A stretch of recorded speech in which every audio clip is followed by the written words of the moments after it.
Baik, bismillahirrahmanirrahim. Assalamualaikum warahmatullahi wabarakatuh. Eee, Baik, pertama-tama perkenalkan nama saya Faris Ahmad Faisal dengan NIM D04119191. Saya dari kelompok satu. Pada kesempatan kali ini akan mempresentasikan mengenai salah satu praktikum kami, yaitu, pembangkit listrik non-konvensional, di mana pada praktikum ini salah satu yang kami praktikkan adalah mengenai pembangkit listrik tenaga surya. Adapun tujuan dari praktikum ini adalah untuk memahami prinsip kerja dan komponen-komponen dari pembangkit listrik tenaga surya itu. Adapun alat dan bahan pada praktikum ini, yang pertama ada panel surya. Panel surya ini, sebagai yang ingin kami amati, terus kedua ada voltmeter dan ketiga ada ampermeter DC. Voltmeter DC dan ampermeter DC ini pada praktikumnya yang kami gunakan adalah multimeter analog dan juga multimeter digital. Nah, yang keempat ada tang kombinasi dan yang kelima ada obeng atau test pen, di mana tang kombinasi dan obeng ini kami gunakan untuk mengubah sudut, dari panel surya pada percobaan kedua dari praktikum ini. Baik, selanjutnya ada rangkaian percobaan. Nah, berikut ini adalah gambar dari rangkaian percobaan, yang kami lakukan pada praktikum ini, di mana dapat dilihat, pada praktikum ini terdapat 4 panel surya, di mana, panel surya 1 dan panel surya 2 terhubung secara seri, kemudian panel surya 3 dan panel surya 4 terhubung secara seri juga, dan kemudian eee, hubungan seri dari panel surya 1 dan 2 ini dihubungkan secara paralel ke panel surya 3 dan 4. Kemudian dihubungkan ke MCB-nya yang dapat kita lihat ada kotak yang bagian bawah itu. Baik, selanjutnya adalah teori dasar. Adapun yang akan saya bahas pada teori dasar terkait definisi, bagian-bagian PLTS dan juga prinsip kerja dari PLTS ini. Nah, definisi sendiri. Pembangkit listrik tenaga surya adalah pembangkit listrik yang memanfaatkan cahaya matahari untuk menghasilkan energi listrik. Jadi PLTS ini mengubah energi dari cahaya matahari untuk menghasilkan energi listrik. Eee, Baik, yang kedua ada bagian-bagian PLTS. Nah, gambar berikut, secara sederhana merupakan diagram dari apa-apa saja yang ada pada PLTS itu. Jadi yang pertama pada PLTS ada modul, di sini gambarnya dalam hal ini adalah panel surya, dihubungkan ke charge controller, kemudian ada baterai, ada inverter. Nah, secara terperinci akan saya jelaskan lebih lanjut. Baik, yang pertama, sel surya. Nah, sel surya ini terdiri dari sambungan bahan semikonduktor bertipe P dan juga N, atau kita kenal sebagai PN junction semikonduktor, yang jika terkena sinar matahari, maka akan terjadi aliran elektron. Nah, aliran elektron inilah yang disebut sebagai aliran arus listrik. Nah, setelah, sebagaimana yang saya jelaskan tadi bahwa sel surya ini tersusun dari bahan semikonduktor, bertipe P dan N. Yang dimaksud dalam hal ini adalah semikonduktor, ekstrinsik, yaitu semikonduktor yang telah mendapat, pengotor atau melalui proses doping untuk meningkatkan, baik itu elektron valensinya ataupun hole-nya. Nah, yang pertama ada semikonduktor jenis N. Nah, semikonduktor jenis N ini merupakan semikonduktor yang telah mendapat doping berupa, atom, unsur-unsur dari golongan 5A, di mana, unsur 5A ini memiliki valensi 5, sehingga, semikonduktor seperti misalnya silikon yang diberi pengotor berupa unsur dari golongan 5A ini, misalnya unsur golongan 5A itu seperti fosfor, sehingga nanti semikonduktornya ini akan mendapat kelebihan elektron valensi. Kelebihan elektron ini sehingga dia memiliki kelebihan muatan negatif, sehingga kita sebut dengan tipe N semikonduktornya. Nah, sedangkan, semikonduktor yang tipe P adalah semikonduktor ekstrinsik yang telah mendapat, doping atau pengotor berupa unsur dari golongan 3A. Misalnya itu seperti boron. Nah, unsur golongan 3 ini memiliki elektron valensi sebesar 3, sehingga, apabila, bahan semikonduktor seperti silikon diberi pengotor dari unsur golongan 3A seperti boron, maka semikonduktor ini nanti akan kekurangan elektron valensi atau ada bagian yang tidak terisi yang kita kenal dengan istilah hole. Nah, eee, kelebihan hole ini sehingga semikonduktornya memiliki kelebihan muatan positif, sehingga kita kenal dengan semikonduktor tipe P. Baik, eee, bagian kedua ada baterai. Nah, baterai ini adalah komponen PLTS yang berfungsi menyimpan energi listrik yang dihasilkan oleh panel surya pada siang hari untuk kemudian dipergunakan pada malam hari atau pada saat cuaca mendung. Jadi, energi yang telah dihasilkan oleh panel akan disimpan pada baterai untuk kemudian digunakan, apabila, sumber energi utama dari panel tidak sedang tidak tersedia. Yang ketiga, ada inverter. Nah, inverter ini adalah peralatan elektronik yang berfungsi mengubah energi DC menjadi energi AC. Nah, sebagaimana kita ketahui bahwa, energi listrik yang dihasilkan oleh panel surya, yaitu berupa, listrik DC. Sehingga untuk digunakan, pada beban-beban yang membutuhkan AC, kita menggunakan inverter untuk mengubah energi DC ini menjadi AC. Dan yang terakhir ada charge controller. Charge controller ini adalah peralatan elektronik yang digunakan untuk mengatur arus searah yang diisi ke baterai dan diambil ke baterai, dari baterai ke beban maksudnya. Charge controller mengatur overcharging atau kelebihan pengisian dikarenakan baterai sudah penuh dan kelebihan tegangan dari panel surya. Baik, selanjutnya, mengenai prinsip kerja dari panel surya. Nah, kedua gambar ini mengilustrasikan bagaimana, panel surya bisa mengkonversi energi matahari menjadi energi listrik.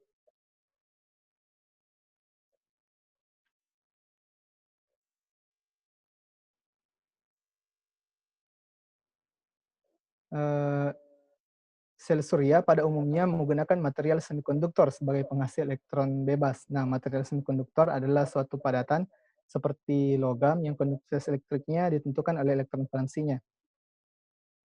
Pada dasarnya mekanisme konversi cahaya terjadi akibat adanya perpindahan elektron bebas di dalam suatu atom. Nah, konduktivitas elektron atau kemampuan transfer dari material pada banyak elektron valensi dari suatu material itu. Jadi gambar yang di sebelah kiri ini, mengilustrasikan bahwa, dari suatu bahan semikonduktor, apabila dia menerima, energi dari luar, misalnya seperti energi termal, panas, atau energi cahaya, maka, elektron-elektron, pada pita valensi dari bahan semikonduktor dapat melompat ke pita konduksinya, sehingga, elektron tersebut menjadi elektron bebas.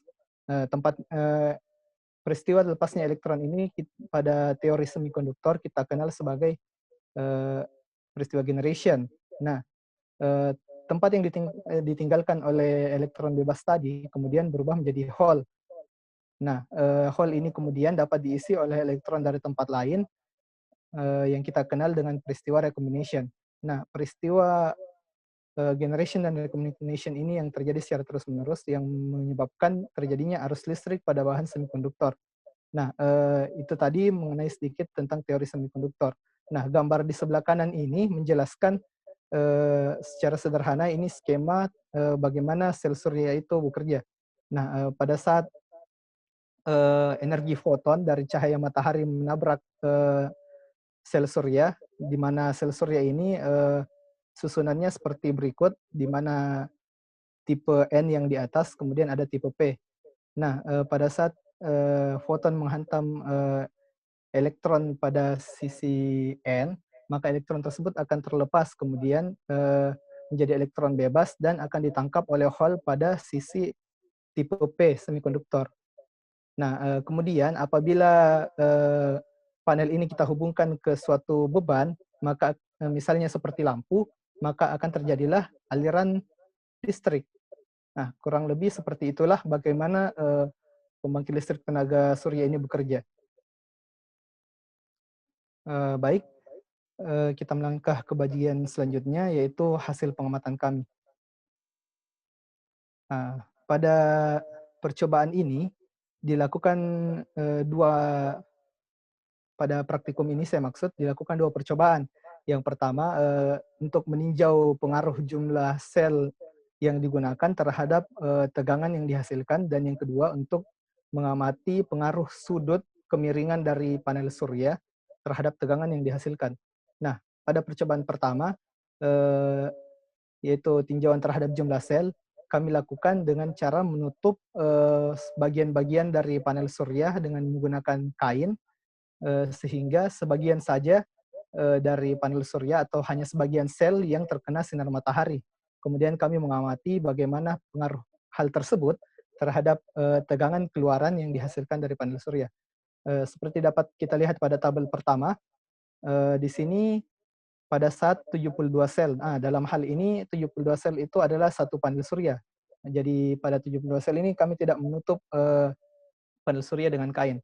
Eee, Kemudian kami mengukur tegangan yang dihasilkan pada MCB-nya menggunakan, multimeter, kami dapatkan 40 volt. Nah, kemudian selanjutnya kami menutup sebagian dari panel surya sehingga cuma 36 sel yang terkena cahaya matahari, dan kami dapatkan tegangan keluaran yang dihasilkan yaitu sebesar 37 volt. Begitupun seterusnya, sehingga dapat kita katakan bahwa semakin banyak daerah yang kami tutupi dari panel surya atau semakin sedikit sel yang terkena cahaya matahari, maka semakin kecil pula voltase yang dihasilkan dari pembangkit listrik tenaga surya ini. Baik, pada percobaan kedua, yaitu peninjauan terhadap sudut kemiringan panel, kami lakukan dengan mengatur, sudut kemiringan panel ini, terhadap arah dari matahari atau arah datangnya cahaya matahari. Nah, pada saat, sudut antara panel dengan arah tegak lurus cahaya matahari, karena pada percobaan ini kami lakukan pada siang hari di mana matahari tepat berada di atas. Sudut pertama yang kami percobakan yaitu sebesar 20 derajat terhadap arah datang cahaya, kami dapatkan tegangan sebesar 40,7 volt. Kemudian, pada, eee, keduanya kami, sedikit mengurangi sudutnya menjadi 13 derajat terhadap arah datang cahaya matahari, kami dapatkan sebesar 40,6 volt. Begitupun pada, percobaan terakhirnya, kami kurangkan lagi sudut kemiringannya terhadap, arah datang cahaya matahari yaitu 3 derajat sehingga kami dapatkan 40,3 volt. Nah, sehingga pada percobaan kedua ini dapat dikatakan bahwa, semakin, kecil sudut kemiringan terhadap arah datang cahaya matahari, atau bisa dikatakan bahwa semakin panel surya menghadap ke arah datangnya matahari, maka, tegangan yang dihasilkan juga semakin besar. Eee Yang kedua, dari data-data yang kami dapatkan tadi, kami membuat grafik untuk lebih memudahkan kita memahami, hubungan antara, data-data yang kami dapatkan. Grafik ini menunjukkan, hubungan antara jumlah sel yang digunakan dengan jumlah tegangan yang dihasilkan. Dapat kita lihat dari grafik bahwa, semakin besar jumlah sel yang digunakan, semakin besar juga tegangan yang dihasilkan dari grafik ini. Sedangkan, grafik ini yang kedua, merupakan hubungan antara sudut kemiringan dengan jumlah voltase yang dihasilkan. Pada teorinya seharusnya kami mendapatkan bahwa semakin, kecil sudut, semakin kecil sudut, semakin besar, tegangan yang dihasilkan. Namun pada percobaannya, eee, saat kami melakukan percobaan ada ketidaksesuaian data, yang kami duga karena pada saat kami melakukan pengambilan data, terjadi perubahan cuaca, yaitu, keadaan langit tiba-tiba berubah jadi mendung, sehingga, pada pengambilan data terjadi sedikit ketidaksesuaian, yang mana seharusnya, semakin kecil sudutnya, semakin besar voltase yang dihasilkan, atau dapat dikatakan dia berbanding terbalik. Nah, selanjutnya, melangkah ke analisis teori. Analisis teori dari kami. Jadi, energi ini merupakan salah satu kebutuhan yang amat penting bagi manusia untuk menghasilkan berbagai proses kegiatan. Cahaya matahari merupakan salah satu sumber energi terbarukan yang jumlahnya amat berlimpah di bumi. Nah, salah satu bentuk pemanfaatan energi matahari ini ialah melalui pembangkit listrik tenaga surya, di mana pada pembangkit listrik ini terdapat komponen bernama sel surya yang mampu mengkonversi energi dari cahaya matahari menjadi energi listrik. Nah, sel surya ini tersusun dari bahan sambungan semikonduktor bertipe P dan N yang kita kenal dengan PN junction. Nah, agar keluaran dari energi sel surya ini maksimum, maka permukaan panel harus selalu menghadap ke arah matahari. Pada percobaannya yang kami maksudkan adalah sudutnya antara kemiringan panel itu kecil. Nah, dan secara teoris setiap sel surya pada eee, saat terpapar sinar matahari akan menghasilkan energi listrik. Jadi, semakin banyak jumlah sel yang digunakan atau semakin banyak sel yang bekerja, dalam hal ini semakin banyak sel yang terkena sinar matahari atau yang tidak kami tutupi, maka semakin besar pula energi listrik yang dihasilkan. Selanjutnya, analisis secara praktik. Pada percobaan ini dilakukan 2 percobaan, yaitu pertama mengamati pengaruh jumlah sel yang digunakan terhadap tegangan keluaran dari panel surya. Nah, pada percobaan pertama ini dilakukan pengamatan dengan mengubah jumlah sel yang dikenai sinar matahari dengan menutup sebagian panel menggunakan kain. Dari pengamatan yang kami lakukan ini diketahui bahwa apabila jumlah sel yang digunakan semakin sedikit, maka semakin atau dalam hal ini semakin banyak daerah yang ditutupi dengan kain, maka semakin kecil tegangan yang dihasilkan.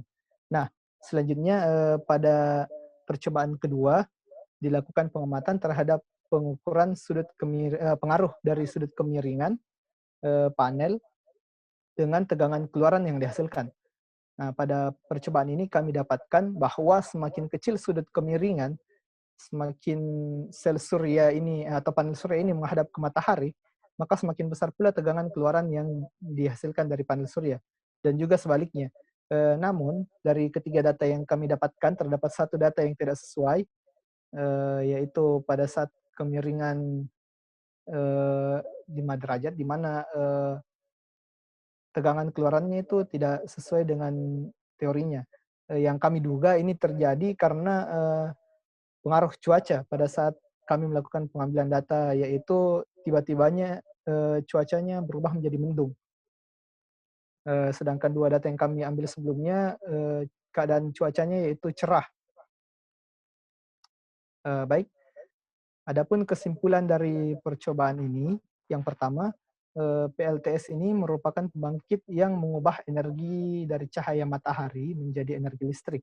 Komponen utama dari PLTS yang melakukan konversi ini adalah sel surya yang terbuat dari bahan semikonduktor atau PN junction, yang apabila terkena sinar matahari maka akan menghasilkan eh, aliran elektron atau yang kita kenal dengan arus listrik.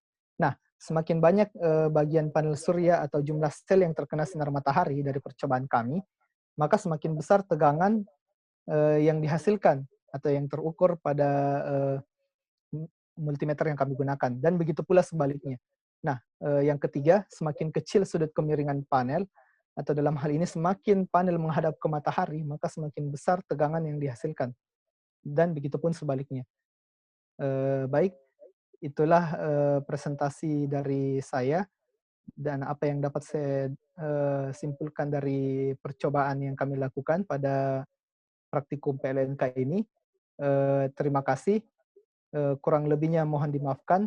Wassalamualaikum warahmatullahi wabarakatuh.